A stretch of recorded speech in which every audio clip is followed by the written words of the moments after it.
Alright, welcome back to the channel, everyone. We're continuing my top 100 games of all time. We're doing 30 to 21 today. We're almost there. So, let's get right into it again. Number 30 is new to the list. It's a game I want to play one more time before I review, but I'm liking it a lot so far. This is an area control game. The theme is not really there. It's a little weird, but this game is called Nightmare Cathedral. So this is a very Euro-styled area control game where you play as these like nightmares, dreamers, whatever it is, and it's an action selection, and essentially you're trying to get the most victory points. But it's got a lot of Euro mechanics to it, such as like you have these guys across the map, and you're trying to move up on this track, and you want to have the most people there. Excuse me, and as the game progresses, this little cathedral in the middle, it starts to build up, and then towards the second half of the game, these nightmares come out, and they do extra stuff to the game. Again, I believe there's 2 in the game, but there's like 6 or 7 that come in the box. Yeah, it's this game right here. And again, there's a lot of replayability with this game. There's one more module that's in there that I want to play with before I review the game itself, but I'm really liking it a lot so far. It's a unique game, but again, the theme is not really there. I feel it's just pasted on. But when I do my full review, I'll go more in depth of what the game does. But for now, it is my number 30 on my top 100. 29 is a game that really surprised me because I hate this theme so much, but it works here. This is a game that is called Obsession. So Obsession is, I guess people call it Pride and Prejudice, the board game. You play as this rich English family, and it's got a lot of deck building, worker placement. It's got an engine building thing going on. You're trying to build up your house, invite people over. Again, silly theme, but the game is just, I find it to be fantastic. It was so much fun when I played it. I picked it up, got all the expansions. I know there's a new expansion coming out this year. I'm excited for that. But yeah, Obsession is a game I think everybody should at least try. Even if you're not into the theme, I hate the theme, and I love the game. So, I mean, don't always judge a book by its cover, and Obsession is definitely one of those type of games. That's why it is my number 29. 28 is new to the list. This is another game by Stan Kardonsky. That is Endless Winter. So, Endless Winter is a worker placement game. It takes, place during the Ice Age, or you're playing as Eskimos or something. Again, so you're placing your worker on the map, and essentially you're doing different things. You get a little bit of deck building going on, placing down the cards to do more actions. Use the cards as a point of like as also as your money. There's like on the cards they got these like hand symbols, and you need to pay a certain a resource, and that's on the card. So again, there's a little bit of area control too in there, which I like a lot. I know I haven't done my review of it, haven't had the time, but Endless Winter is another fantastic game. Again, I do recommend. There was like a pack that came. I got it on Kickstarter, so it came with like extra different cards to change up the game a bit. Because the base game itself, I think it will get a little boring after a while because you're seeing the same cards over and over again. At least with the expansion, you could change up the cards a bit. I do have the Rivers and Rats expansion. I haven't tried that out yet, but the base game alone, great game. I know it came out around the same time. Actually, no, it did. I think it came out a year or so after Dune Imperium, but at that time, everyone was comparing Dune, Arnak, and this because they were similar. I still think Dune is the best out of all the 3, but Endless Winter is still a great, fantastic game. It is my number 28. 27 is a classic deck builder, and that is Dominion. I have it in a briefcase over there. I got so many expansions for it. I don't know. I can't rave enough about Dominion because of so many expansions out there and that they keep on coming. Every game is always going to be different. Your random. Yeah, there's an app you can get that can randomize the expansions you want to put into the game. It's incredible. Again, a game could go about 15 minutes. You could get 3-4 games in at once, and there's a reason why it's still king of the deck builders, and that is the reason why it's number 27. Obviously, like, how much could you talk about Dominion? That it's after all these years, it's still holding up, and it just keeps getting better. Number 26 is a hidden movement game that's right over my left shoulder, and that is Mind Management.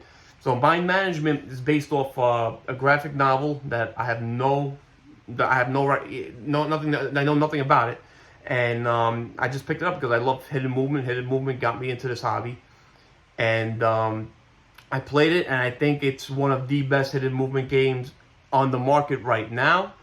I do like, I do like it more than Sniper Elite. Fury of Dracula's been on my shelf of shame for a long time. So until that gets played, Mind Management I think is the best hidden movement game out there. Again, it adds some modules. This is a Kickstarter edition, so it does add some modules in there, and so you're not playing the same game over and over again. But yeah, that is why it is my number 26, Mind Management. 25 is new to the list, and this is one of the best dungeon crawlers I have ever played. It's hard, which is what I want out of a cooperative game, and that is Cthulhu Death May Die. So, in a time where I feel like there's a crap ton of Cthulhu games, this is by far one of the best ones. If you're looking for a horror-themed dungeon crawler, again, I haven't played Mansions of Madness yet. It's on my shelf. I've been dying to play it. But Cthulhu Death May Die is, I think, one of the best horror-themed dungeon crawlers out there.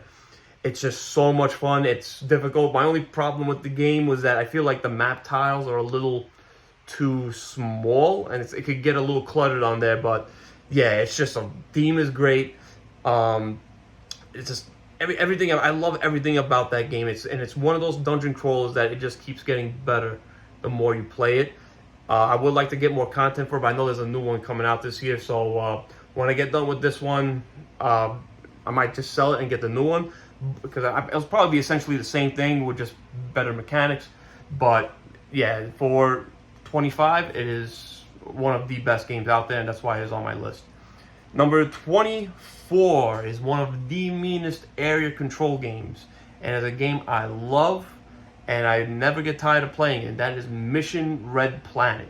Oh man, is this a mean game? I remember the first time I played it, I just destroyed everybody, and they were just you could just see the look on everyone's face, how pissed off they were that I was just killing all their little astronauts or their soldiers on the map.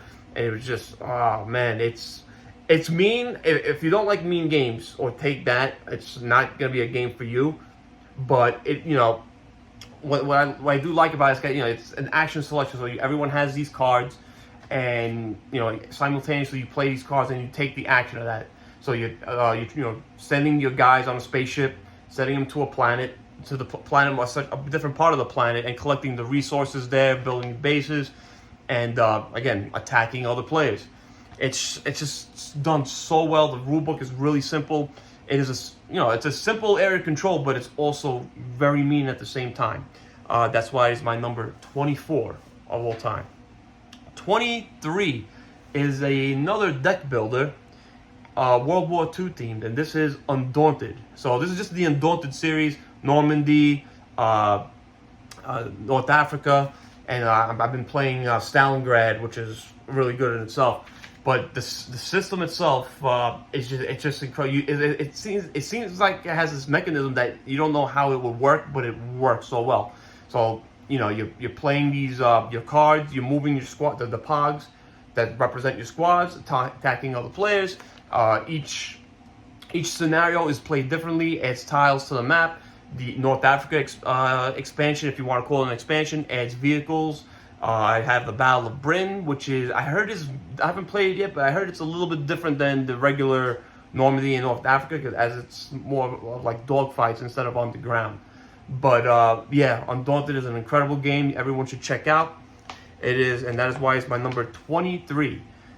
22 is new to the list, and a game that really shocked me, because it was one of those games that when I backed it, I was kind of regretting backing it, because I heard I don't want to say bad things, but the company wasn't known at the time for putting out really good games. I liked the theme. I liked the way it looked. I was like, oh, this looks like a cool game. It took a while to get to me. I believe I backed it in 2020. I didn't get it until maybe 22 or 23. I don't remember. But this is Age of Atlantis. So not many people are talking about this game. I know Dice Tower gave it an excellent review, and it's still not getting the attention it deserves. It's a worker placement engine builder where you're protecting the city of Atlantis from invaders, and you're building your different buildings, but other players can use it. It is still a competitive game. It does come with a solo and cooperative mode, but I do recommend the competitive mode. You're getting your soldiers that are represented by dice, and again, you could use them in combat, or you could get these mechs and to just obliterate the soldiers, that incoming armies that are invading the city of Atlantis. And it's just, again, all the houses have these different abilities. You can upgrade your house, make them stronger, do all these different things. It's an incredible game. I wish got more attention, and it's a shame that it didn't get more attention. Eventually, I think I want to do a review of it, just to hopefully maybe bring more light to this game. I have never seen it played at a convention. I know it was a Kickstarter, and I've never seen it inside like a game store or anything for sale. So, hopefully, it gets a little bit more popular with maybe more coverage. But it is my number 22, Age of Atlantis.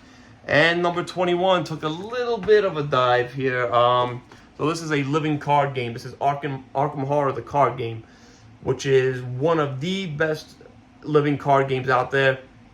I'm not going to say what my favorite one is, because then that's spoiling it. But Arkham Horror does things so right. Now, essentially, it is we're going through this campaign. Each expansion box has a different story, a campaign. You can get different investigators, and it's almost like an RPG. So you're building up your investigator. You can get different weapons, get stronger. But also, if they die, you gotta kind of get a whole, according to the rules, you have to get a whole new and start a whole new investigator if you want. But it's a little bit of push your luck in there, but there are ways to mitigate that. But what I love most about Arkham Horror is the theme of it. I play it solo, and again, I'm not a solo player. I don't really like playing solo games, but Arkham Horror always keeps me wanting to come back to playing it. And it's just, it does everything right. It's one of those living card games that I give a 10 out of 10 to. So yeah, that's going to be my list for today, guys. Thanks for watching. Please like and subscribe. If you have any questions, feel free to leave them in the comment section. Getting towards the end, so next is going to be 20 to 11. I know it's been taking a while, but we're almost there. Again, thanks for watching the video, guys. Have a great one, and take care.